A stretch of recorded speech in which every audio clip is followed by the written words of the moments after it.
Hello, students. You've safely navigated week one. Good for you. It is so cool, all of the different places that we are from.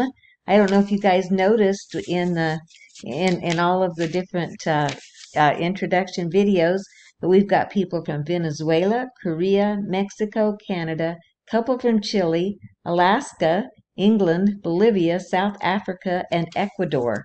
So I am so looking forward to all of the different perspectives and ideas that are coming from all of you guys. I wanted to go over a couple of things with you today with your video, with your assignments. And maybe this will help you a little bit and give you a little bit more of an idea of what I'm expecting and what you need to expect in the writing process. So one of the things I wanted to go over with you is these OWL ideas that are really, really good ones.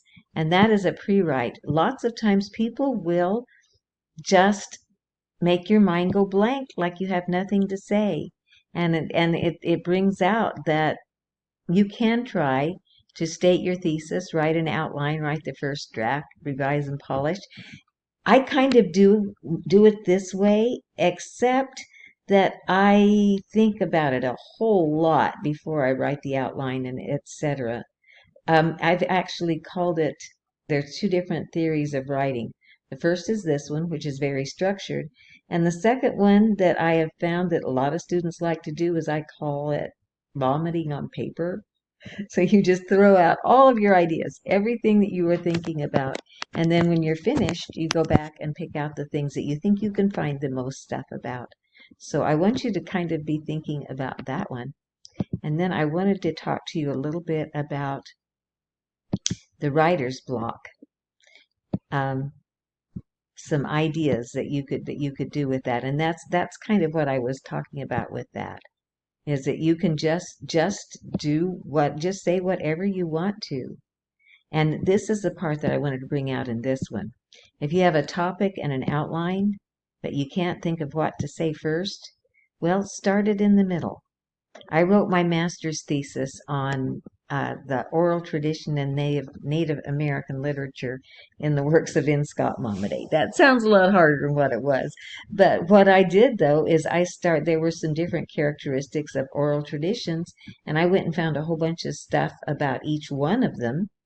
And then I put them all in the different little categories, and then I started writing about them. After a while, when I was done writing about them, I went back and I was probably 20 pages into my essay before I wrote my introduction. So you do not have to start you don't have to start at the beginning. Okay. Also, if you have been assigned a topic that bores you, that's not going to happen this time, guys, because you get to pick your topics. So at the middle of the about week, maybe Wednesday or Thursday, I'm going to give you a list of about 20 or 30 questions that you might want to use for your argument essay, your argument synthesis. And I'm really having to think a lot because a lot of them, the ones that have normally been done, are pretty much specific to the United States. So I'm looking really hard to find some that would also be international. And if you have some ideas, then you can let me know too, and that would be good. Okay, so if you don't understand the assignment, what do? You text me in Canvas. And if you're worried you'll write about the wrong thing, don't worry about that, because you'll have more than one draft. You'll also, same thing, you'll polish it up at the very end, and then start an essay. Okay. So just look at this. All of these different things from OWL are just really, really good. They're really good things. And you might want to go over some of these other ones too. And just go over them all to be able to see what it is that you're thinking about doing here. And look at all of those. And then you just have to mark done, I think, for that one. And then this is talking about your argument synthesis. You're going to be learning how to write a good argument, which a lot of you were saying you wanted to learn more about writing, so that's really cool. Now it's going to be divided into three parts. You're not going to, and I want to go over a little bit about this. The first part is that you're going to select your topic and discuss it with me. You can pick one of the ones that I suggest, or you can find one that is significant to your culture or your ideas or anything along that line. Um, and there's many different people and different issues that are out there. And you're going to do preliminary research, looking for questions, issues, debates. You're going to select an issue to research in depth. And then the first part is you're going to be doing this over the most of the semester. So and then you'll combine them all together when you complete them. So when you're going to do part one, combine it with two, and then go to three. And this is the introduction. This is the one that's going to be due in week 5. You're going to have at least 2 sources. I would suggest you have more than that. You're going to provide the background information your readers need to understand the issue and the debate you're focusing on.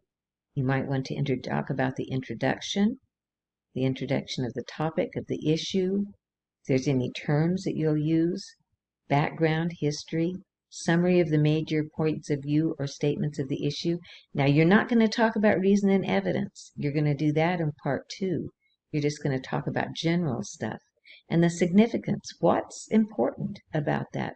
One of the things that I put in so far that I've been kind of looking at things to do is like the oceans. What's at stake if we exploit oceans? You might want to talk about that. A preview of what's going to come in part 2 and 3, and a works cited page. Now you are going to have to use MLA format for this, and that you'll be able to find it out right here. That's the OWL. You should have maybe seen this as you go to the as you looked at the MLA kind of things, but it's going to give you all of the different stuff over here. You're going to go to the MLA guide, and that is going to show you how to do all the different formatting and the style. I'm going to be talking about that. And then you'll go to the MLA guide, and that's going to give you all of the different stuff that you need with that. So if you want to know different things about how to cite something that is a website, you would go to the OWL and find that part in there, and it would work. Okay, you also I think probably your library will also have some ideas for that. Now, okay, notice this. I'm not interested in what position of the issue you think is correct. Your opinion shouldn't be included in part 1 or 2. You're going to do it on all of those, and this is the rubric for it. Oh, what happened to my rubric?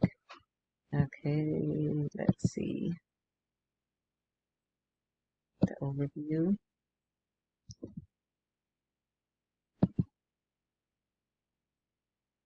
Okay, I will find oh, here it is. Okay, here's the rubric for it.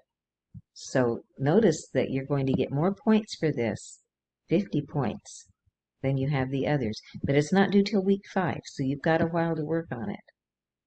But you're going to have an introduction, and it tells you exactly what to do with the introduction, the background and the history, the positions, the blueprint, the grammar and mechanics. I will count off for grammar for this one, and your sources. Okay. We'll talk more about this later, but just so you know it, that will give you some of the ideas. Okay, that's all that we are going to talk about on the video this time. I do want to mention to you, whenever you're talking about research, that it's a real, the video that they've got on organizing research is very important. And it says on there, you're going to kick yourself if you do not make things organized.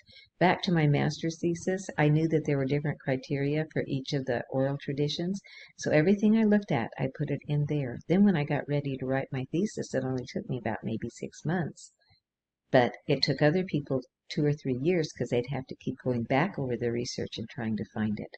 So finding a good organizational style, especially for a paper that's going to be going for as long as it is and being as long as it is going to be very, very important for you. So make sure that you do that, and that will be great. And I think that that covers it for this week. One more thing. I am going to put in an apostrophe an apostrophe sheet that I found. There's lots of different ones you're going to be looking at in OWL, but there's one that kind of sticks everything all together that I made up, and I'm going to put that in your module so that you can look at it for apostrophes. I'll probably be doing that here or there, all over the place, because I've done a lot of grammar things. Now this time I really am going to be stopping, I promise.